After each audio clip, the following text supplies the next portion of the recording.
Hey guys, welcome back. So today we got the Beamer again. If you remember last week, we took it for a ride. We got into the boost. We put the fear of God into my brother, and we saw that we're getting knock at about 85% plus throttle. Looks like it's when it's going into a more sensitive mode for the knock sensors. And like I said, when we pulled out the motor, the original 5.3, right here, and I took out the knock sensors, and I put them over to the 6 liters in there now. They were actually loose. So they were actually, the top of the knock sensors are kind of loose in the housings. So right here we have the new ones, and let's see on the top you can actually see that there's a crimped in portion here. So on the top you can actually see the top of it is actually folded over and crimped down. And on the ones that are in there right now, when I went to take them out and I spun the nut portion of it, it actually spun inside the top of here. So it's actually loose and coming apart in there. So I'm thinking is going on is this is actually vibrating within this casing. So we're gonna go ahead and yank out the old ones. It's gonna actually be a pain because when I had to pull them out, I had to get a vice grips around the top of them, which is really hard to do when they're down in there. So we're gonna see how hard it is to get those out. Hopefully they come out fairly easy and we get these new ones put in there. Another thing that I had noticed when we took it off was that the steam line was actually pinching one of the wires on the harness that was really flat. So it could actually been crushing that wire in there, causing a resistance issue. So we're just gonna go ahead and replace all of it. So we're gonna have to get that intake off, and really nothing else. It's just the intake. And then it's just a pain to get it out. But once we have the intake out, we can go ahead and pull out the knock sensors or replace them. Once we go ahead and get those replaced, we can go ahead and take it for a drive and see if that false knock goes away. If that false knock doesn't go away, which I hope it really does, we'll just go ahead and tune those sensors out because, you know, why not? We already know there's nothing wrong. It's already gone through 2 separate motors, so can't be a problem with the motor. You'd think, right?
And I don't think I've ever showed you guys the rat's nest that exists under here of this wire harness, but it makes it kind of tight. So the way I actually have it set up, I actually have to install the gaskets down first. Then my wire harness actually runs over them, and then the intake on top of it. So yeah, it makes it kind of a bit of a chore to do this, but I mean, honestly, how often do we take these things on and off?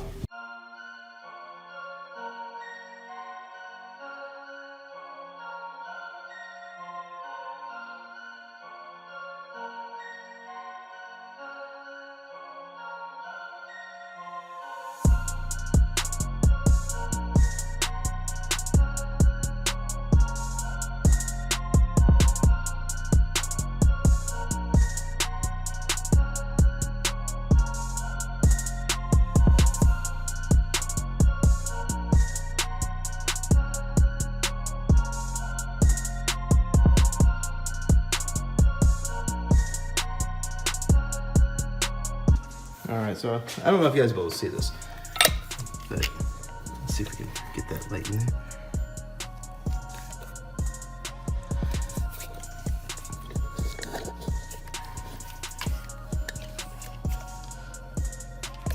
Now the inside is spinning,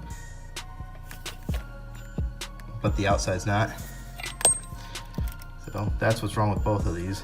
So what I'm gonna try to do is I'm gonna put a screwdriver in there and tap it with a hammer, try to stake that down just to get it to grab enough that I can actually spin it loose, because I do not want to take this whole valley cover off and then do the same thing to the other one.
All right, as you can see, that was actually kind of hard, but we got them out. We got them out. All right, install new ones, install harness, put it all back together. All right.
So as you can see, it's a rather quick job.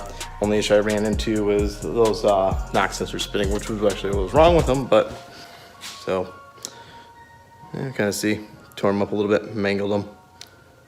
Oh well, we'll just use them in the burnout motor. Not like they're doing anything anyways. Oh well. So yeah, bad knock sensors, good knock sensors. Now we just have to make sure that it's no longer doing that false knock. And biggest issue is it's pulling a lot of timing, like all of the timing. As soon as I roll in past like 85% throttle, which is like pretty much everything. So trying to just go wide open throttle is just killing this thing, just falling flat on its face. As you saw from the video though, it still is making good power even with it, 5 degrees of timing, 0 degrees of timing. So I'm actually really excited to see, once this thing stops pulling timing, how hard this thing was really gonna pull. And then maybe I'll buy a draggy. I see A21 Bravo used one and they're pretty, look like they're pretty slick. I know Snydertron's used them, and it wouldn't be a bad idea to do some launches in this thing and see exactly what my ET would be for the quarter mile, because there's no way I could take this to the track. And if anybody knows anything about NHRA rules, that a convertible under, believe 13 second has to have a roll cage. This one doesn't have a roll cage, and there's no way this thing is running over a 13 second, unless I just flat out let off the gas about halfway through the track. So where's the fun in that? Maybe I'll do some 8th mile pulls. Maybe they'll let me do that. I have to look at the rules. I'm not sure. Hey, if you guys know, drop them in the comments below. What's the rules for 8th mile? Can I take the convertible to the track? Do the 8th mile? No roll cage? And I mean, I thought about it. I just really don't like to destroy the interior of this car with a roll cage, but maybe I'll look at doing a removable roll cage. That actually might not be a bad idea. And then I can throw it in there and I can keep it above 10s. I still have to probably let out, but it would be nice to see what this thing can do at the track. But in the meantime, we can always take it to the streets of Mexico, get a draggy, and see what it'll actually do. So yeah.